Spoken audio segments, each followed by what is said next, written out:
I did get some instructions on how to kind of lead this a little bit, but it's still very informal, which I like. And so they want us to give a quick synopsis of the case study. And so please give me any comments that you want to give me. But in a nutshell, Mary Griffin and most of the other workers at Derby Food, they have a great culture there. And I don't like using the word laid back, but it's kind of laid back. but they're serious about their work. And I think with Simon York coming into management, he has a different view on how to get things accomplished. And so I think trying to incorporate him into their culture is going to be a little difficult, but I think it's doable. And so Mary Griffin has her work cut out for her in trying to bring him into the fold. That she doesn't want to stop his good ideas and the direction that he's taking the company, but he does need to understand the culture that they have there and that they work together as a team. So does anyone want to add to that? Yes, I think he's familiar with the culture since he's been working there. I mean, he worked his way up. So he should know about the culture and the way that they run things. It's just, it sounded to me like this was his first major promotion and he just does not have the management skills necessary to lead his team. Yes, because he changed totally as assistant of the manager, and when he became a manager, it's difficult to understand why he changed in that way. Yeah, I think he was just grossly underprepared for the responsibilities that come with guiding a team. It's not just about having good ideas anymore. It's about getting people to work together. You know, I don't think this is a unique situation. I think this is something that you find in a lot of businesses all over the world. It's so easy to get caught up in the power and authority of a new job position or promotion. And so I think it's just he needs a lot of training to get where he needs to be. Sometimes too, sometimes when you're part of the worker bees and you're kind of oblivious to management, it is kind of a culture shock when you're promoted up to management and you have a different view and a different agenda. So I think it is going to take some training and some after behind closed door meetings to bring him up to par on management at Derby Foods. Okay, so I think we kind of discussed what the issue was. Okay, I think when we talked about what was going on with the major problem, that is the issue right there, is Simon York. His behavior is not consistent with how the company wants to be run. So one of the questions they ask is, why do you think that's important? Why do you think it's important that his behavior be cultivated to match the culture at Derby Foods? Well, I think it's important because they have to do something about it. And I think first that, what's her name, Mary Griffin, the vice president, did a good move by scheduling a meeting with Simon York, because it's more private. I think that if they just let it pass again, his behavior could get even worse. And not only that, but it could affect not only his team, but I guess also the company, right? Because nobody wants to work in an environment where they're being treated as Simon York did, right? So maybe, like Caleb said about training, maybe something that could be done is like human resource could do some training on leadership or something like that. Yeah, I think that the worst is that he didn't understand. He didn't realize that he's doing something wrong. He thought that this meeting is to give some award or prize or something, because she's doing great. He think that there are no reason to for this.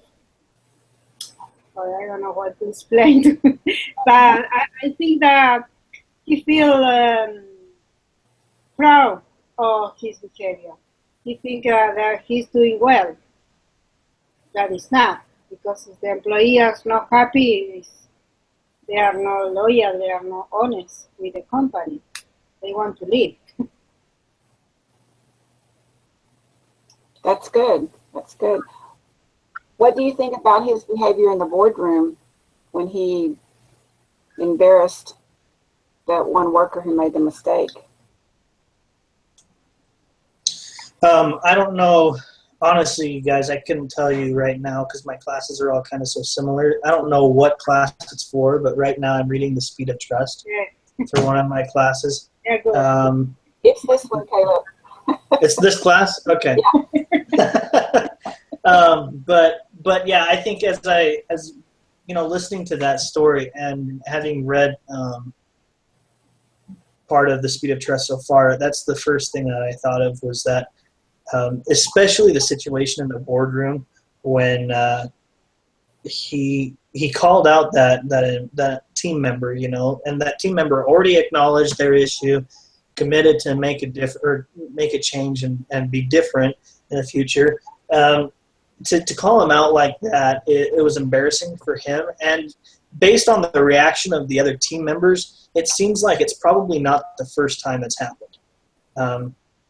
If the other team members react like that, it doesn't sound like they were surprised. It sounds like they were just embarrassed. And this is the kind of leader he is. This is the kind of manager, not even leader, but manager that he is. And so I think he has lost at least a portion of the trust that he needs to have with his team.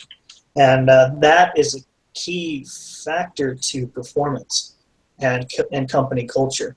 And so I think he needs to gain that back. And that applies as well to his relationship with other people in the company. What's the guy's name?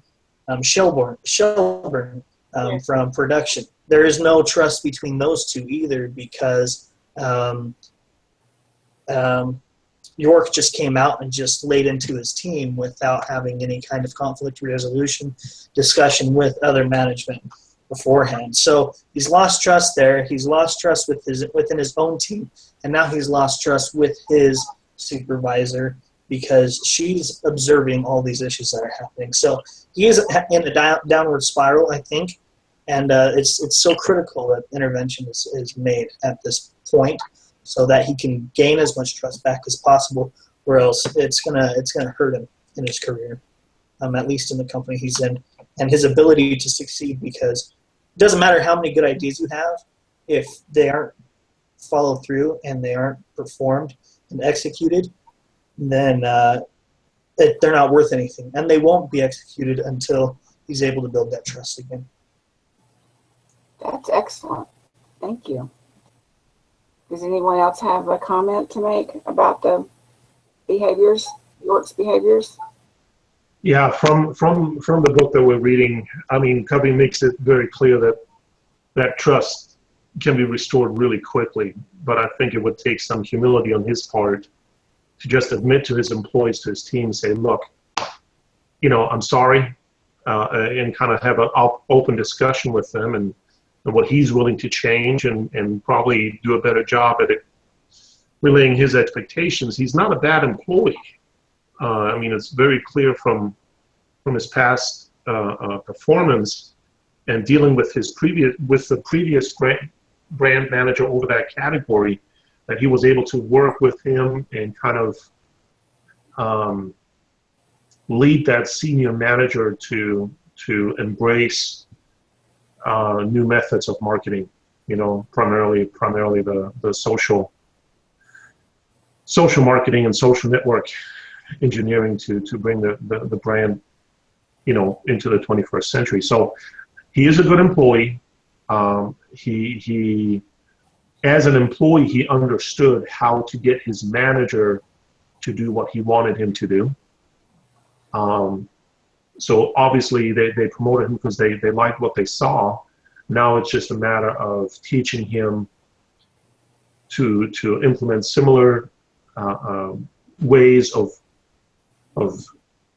the same methods that he used to work with his manager. He now needs to use similar methods to work with his employees and get them to do what he wants them to do, rather than being so authoritative and a jerk, honestly. That's really good. I appreciate that. Does anyone else have a comment about York?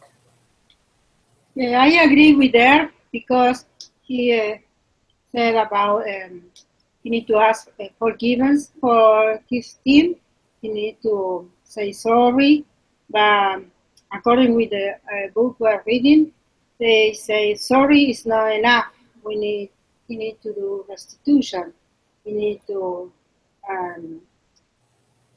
create this credibility again, grow the trust again, because he can do it, but he needs to do a long process for the employee to trust him again. And also remember another book, Good to Great, for Jim Collins. He explained about what is to be a leader 5, leadership number 5, because when these events happen, when he blamed a member of his team for his computational error, a good leader take responsibility for the team. It's like Jim Collins say, that's a window and a mirror. When things are going well, the leader goes to see all the people in the windows and is happy with them. But when I'm doing wrong, he needs to see the mirror and take responsibility for the thing that his team is doing wrong. And obviously, he did so badly in this event. Yes. Thank you, Liliana. I hope it's clear. Sorry, sometimes. Well, that was really good. Thank you. Okay, what do you believe is the culture at Derby Foods? What do you think are the guiding principles that they have for their culture? Does anyone have any comments on that?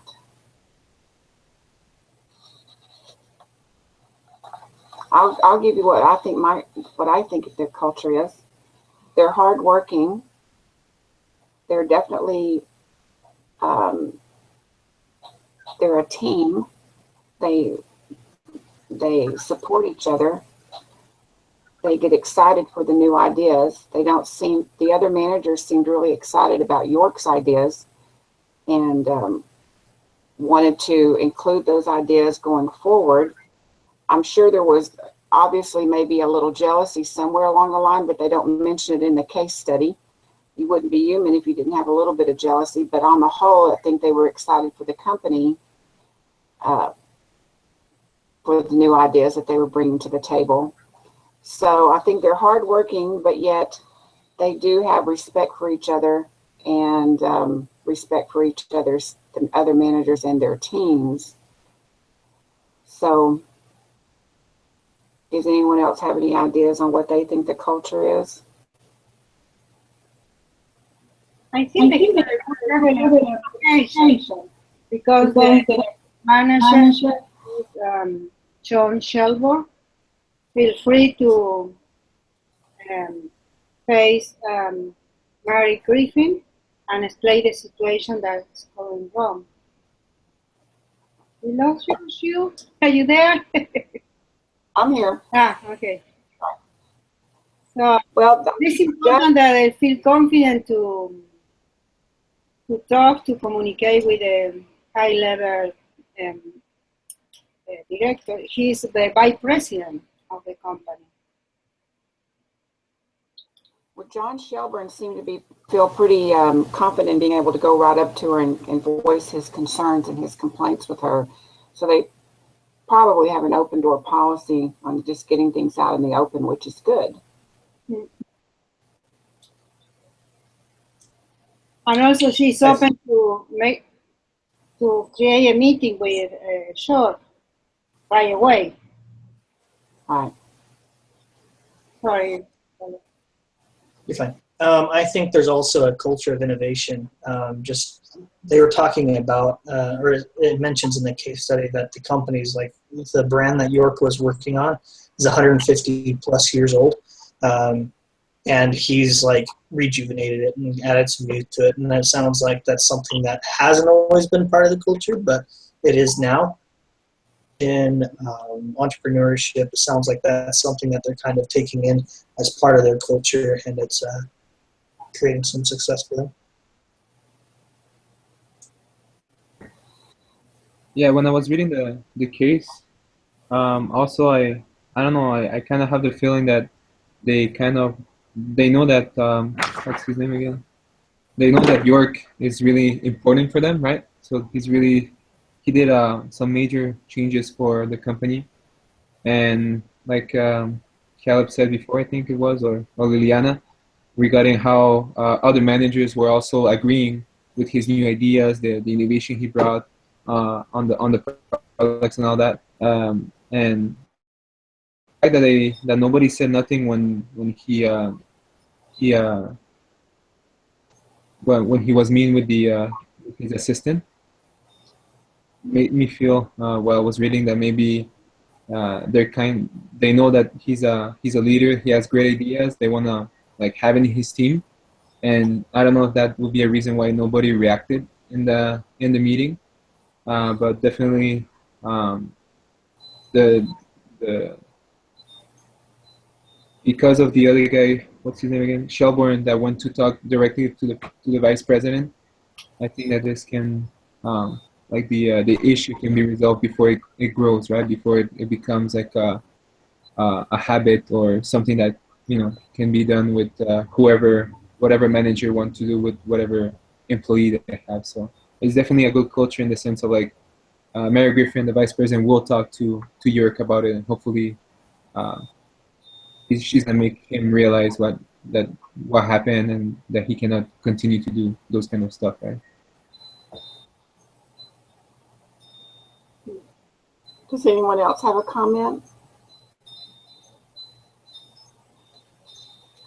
Okay, it's asking the next question about Mary specifically. It's wanting to know, and I think we really already discussed it. Let me know if you think differently. But they want to know how she supports the current culture and how she works against the current culture. And I think we've really already discussed both sides of it, but if anyone has anything specific they want to say about how she supports it or how she works against it, go right ahead.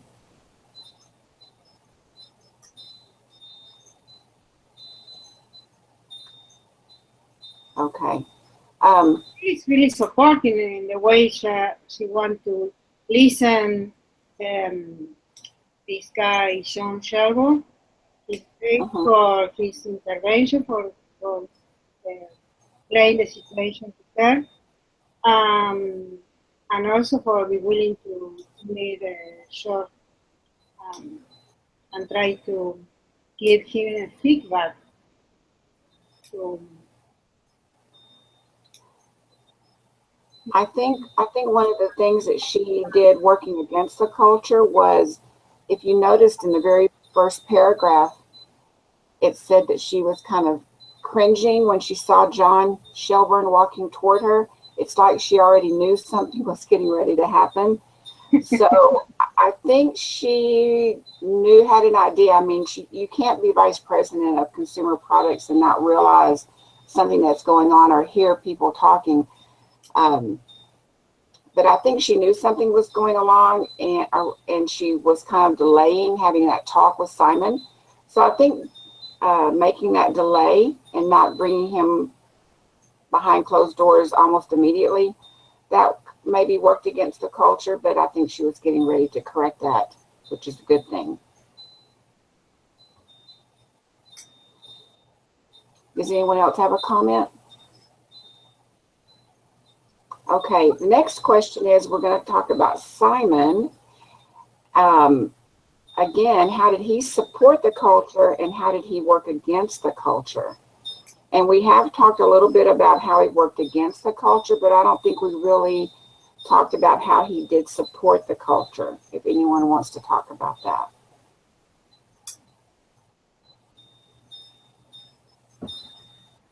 Yeah. I felt like, I think it's the third paragraph where it says that, well, York was before coming a brand manager, he was assistant to the brand manager that was there for 27 years, I think it says, Yeah. something like that. Yeah, so he was able, obviously York has talent, right? And he was able to express his ideas and with this brand manager who had a long time over there in the company, right? So I think how he contributed to the culture of the company. For sure, he's a hardworking guy. He seems to be somebody perfectionist, which is good, and at the same time, it has his other side, right? And yeah, so I think definitely he brings in like enthusiasm. He brings ideas, which with somebody that has been working there for so many years, like 27 years, I guess I imagine it could be hard to come up with new ideas or to be consistently enthusiastic about new products or something like that, right? That's really good. Thank you, Alan. Does anyone else have a comment? Los Caleb. Yes. No? Okay. Okay, well, this is really good. You guys I think, are doing great. Okay, they want us to talk about the other team members or the other employees who work at Derby Foods. So how do you think they support the culture or possibly work against the culture? Think about the other team members. Think about the other workers who've maybe been exposed to some of these things. There's always office gossip. So what do you think is going on?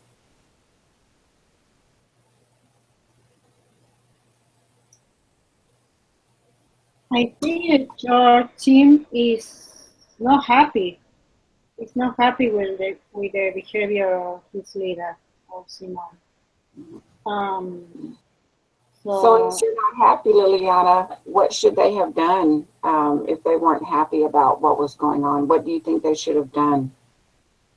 Yeah, in some way they are working against the company because they don't, as Ms. Griffith said, they want to leave, they don't want to stay, they feel uncomfortable. The work environment is really important for everyone. If you don't feel where you are working, there is a high chance that you are not doing 100%. So possibly they should have brought that up to management's attention, letting them know that what was going on and how it was affecting the team and how it was affecting probably the morale of the company by not speaking up. They don't feel recognized. They don't feel they are respected. They don't feel that. Not even Mr. Griffith. Remember when she was in that meeting with all the brand managers and he saw the situation when George said, you make a mistake and say all those bad things about his team member. Miss Griffith don't say nothing. Just remember this episode, but that's it. Maybe after this meeting, she's supposed to set up Mr. Shaw explain that this is not good. He make a mistake. She needs to apologize or something. But she did nothing. And she joined two elements against Jordan is when she decided to create this meeting. Okay. Oh, all right. So we've talked about supporting and working against the culture for Mary, Simon, and the other team members. Caleb, I know you left and then had to come back. Do you have any comment on how Mary, Simon, or the other team members might have supported the culture or worked against the culture before we move on? No, it's okay. Sorry, guys, my internet cut out, but I don't want to repeat anything, but thanks. Okay. All right, so now we're going to talk about that meeting behind closed doors. When Simon and Mary have that discussion, does anyone have any ideas on how Mary should approach that discussion?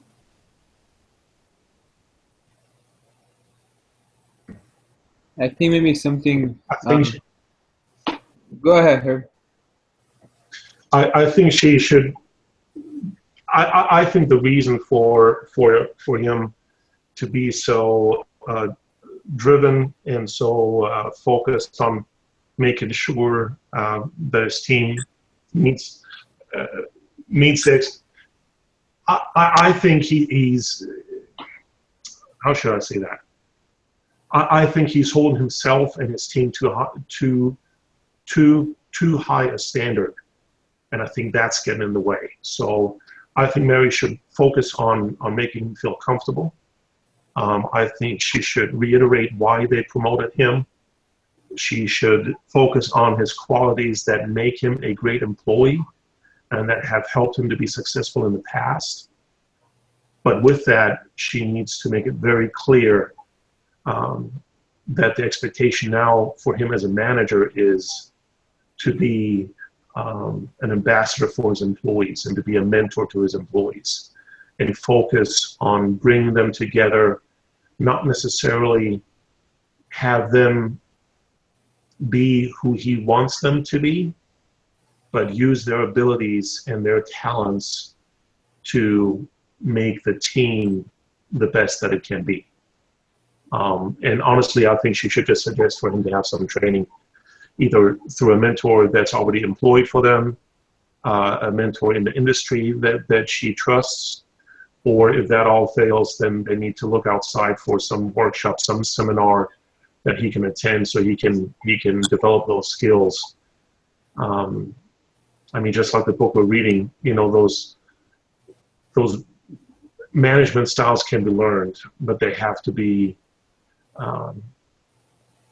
You can't just have somebody read a book and then expect them to be a good manager. It's something that has to be developed, and that's why I think a mentor relationship will be really beneficial to him. That's really good. Thank you. Does anyone else have any ideas on how Mary should approach it? And Herb gave some really good specific answers on what should be done. Does anyone else have any specifics that they think Mary should do for Simon in that meeting?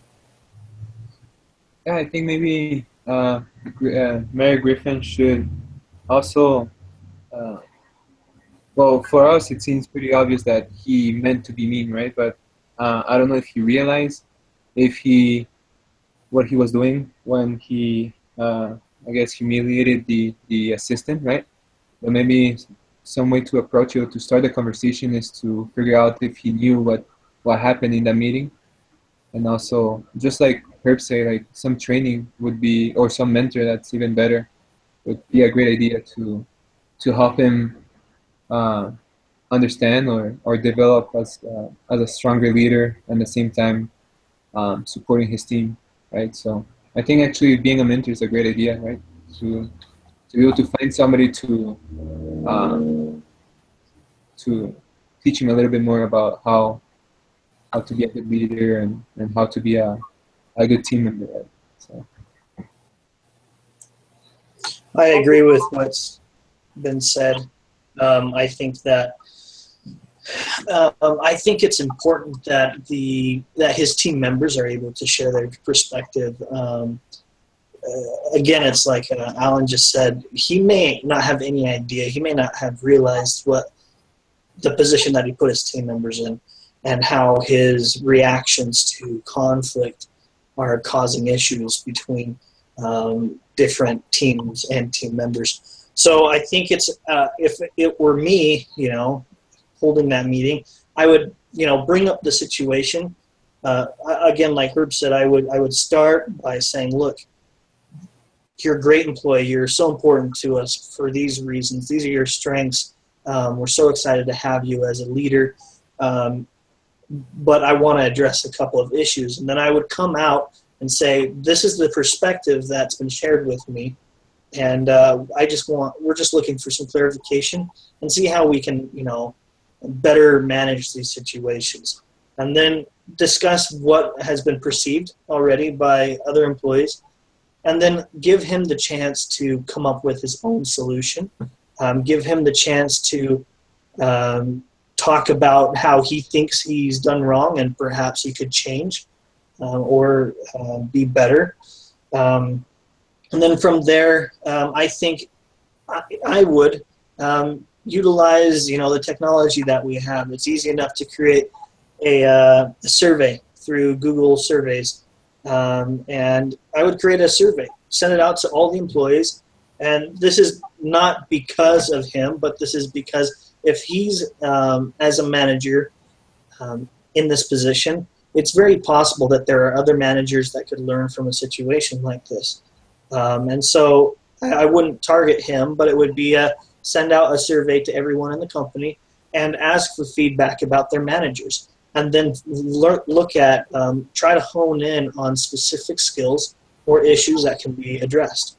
And then hold regular management meetings. And I think this is just something that the company could benefit from overall, not just Mr. York, but the whole company. Hold regular management training meetings where these issues are discussed, where managers can bounce ideas off of each other and learn from each other and the different skills that they all have and the strengths that they have, so that they can come to. So again, this is about building the culture of the company, right? And building that trust company-wide so that everyone's able to learn and grow from this experience. So that's what I would do if I were specifically in Mary's situation, hopefully to not only address the issue of the moment, but also create a growth experience from the whole situation. That's really good, Caleb. Thank you. I appreciate that. Does anyone else have a comment? Yes, I think that also it's important for Griffith to be clear of the consequence that he will have if he don't follow or he don't change his behavior. Because he need to understand that he's doing something wrong. Until now, he thinks he's right, but it's not. The other thing I noticed in the case study was Simon expected a lot from himself, therefore he expected a lot from his team. And I think sometimes when you get so caught up in the perfection that you're looking at yourself, that you just think your team's going to have the same outlook as yourself. And so I think if he went to, him and his team had some team building activities to bring that camaraderie together and let Simon understand that he is part of the team, even though he is the manager, he needs to know that he is part of the team as well, just to build that trust again between the other team members and himself. Because it did say in the boardroom that Mary had noticed that the team looked very uncomfortable being there with him, almost like they were embarrassed to be a part of his team. And so that needs to be fixed and corrected as soon as possible so they can continue working together and go forward in the company. I go for more social activity, maybe a party. Well, they actually have team building activities that you can go to. Some of them cost money, some of them don't. Like Liliana says, you could just do something. But a lot of times when you have a team building activity, it's during the work day, and you go somewhere and I don't know, you play golf or you do something like that where everyone is together and they talk and they have don't really, it's informal, but it's formal in a way to where someone is leading a discussion and talking about the trust and the cohesiveness that the team needs in order to work well together. So I think that would be very, very beneficial to Simon and his team to get that corrected so they can go forward and build that trust again. Yeah.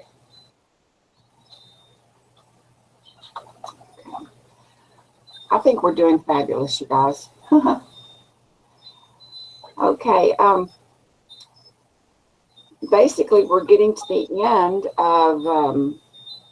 end of our discussion. I think without Richard being here, we got through a little bit earlier. We still have a little time though. So my question is there anything that someone would like to make a comment on at all on the whole case study? Just a comment or an idea that you've had about what happened at Derby Foods.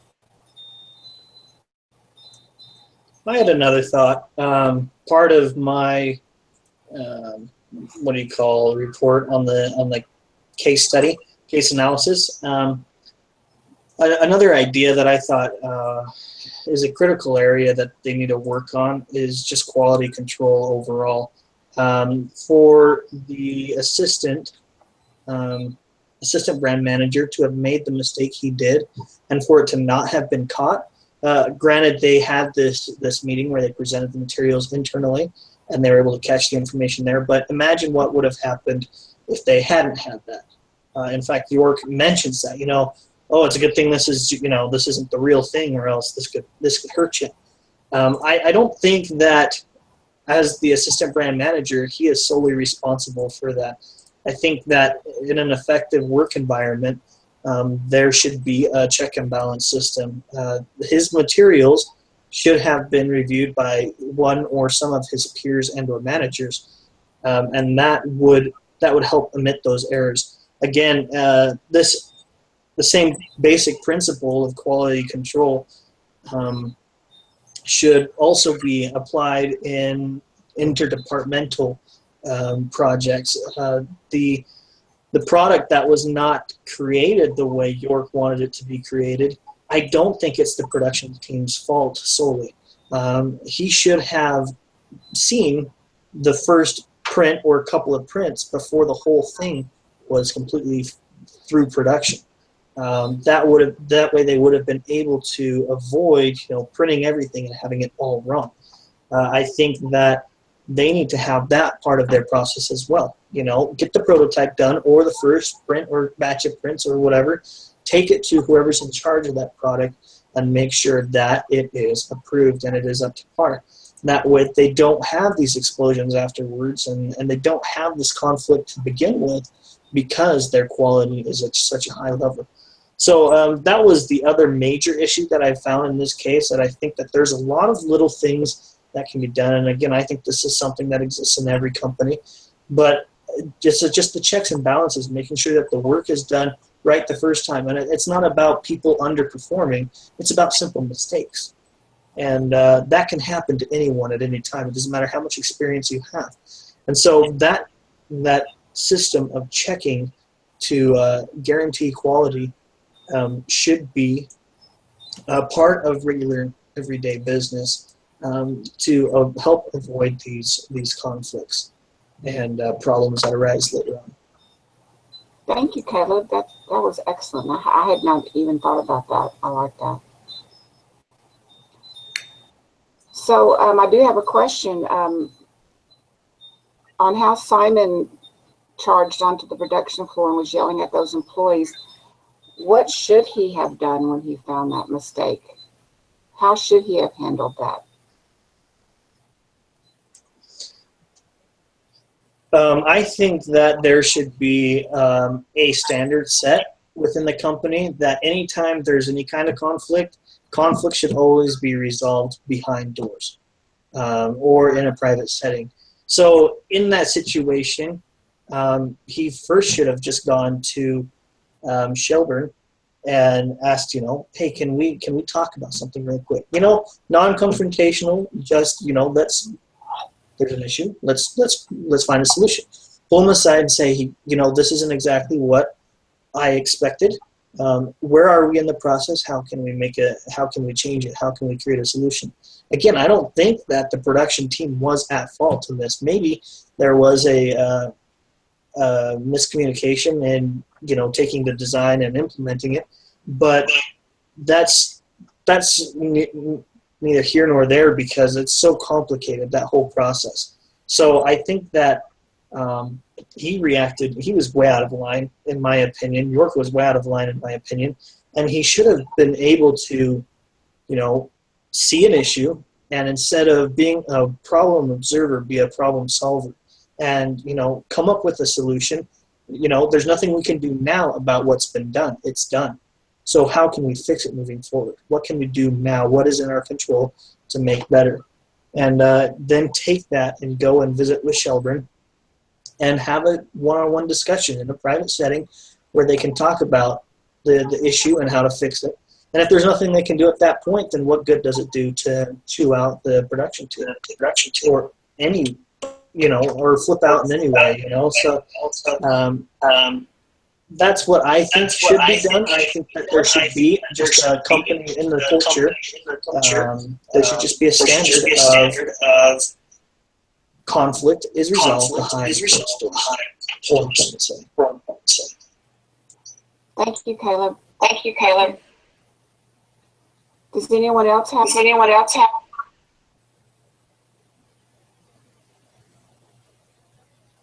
Okay. So Liliana, do you computer on again? Sorry.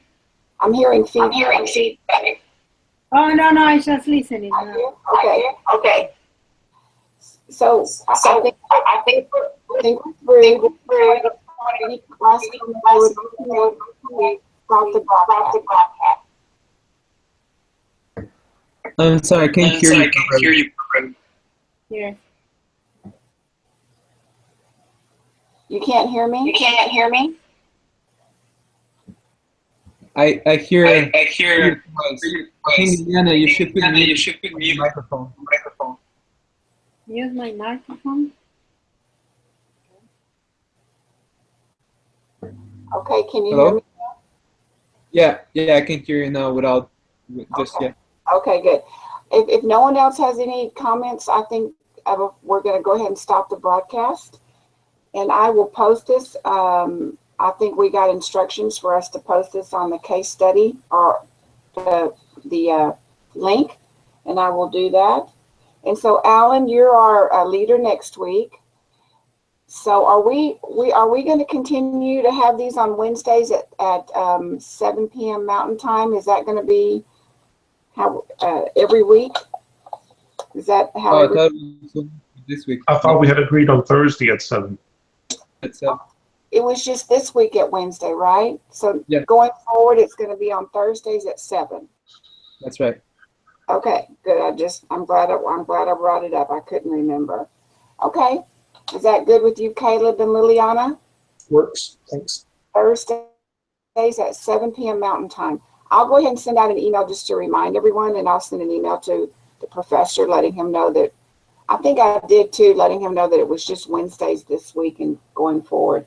So, Alan, you're our leader next week. Okay? Yeah. All right. So, everyone, I enjoyed our discussion this evening. I hope you have a good rest of your night. Good night, guys. Bye. Joe? Bye. Good night. Yes. Do you have to submit the link or instructor? Say that again. Liliana, put your microphone on mute. Okay. Do we have to, do we individually have to send a link to this recording to our teacher or just the leader? No, just the leader does. Oh, okay. Okay, got it. All right. Thank you very much, Joe, for everything. Thank you. Bye-bye. Bye-bye.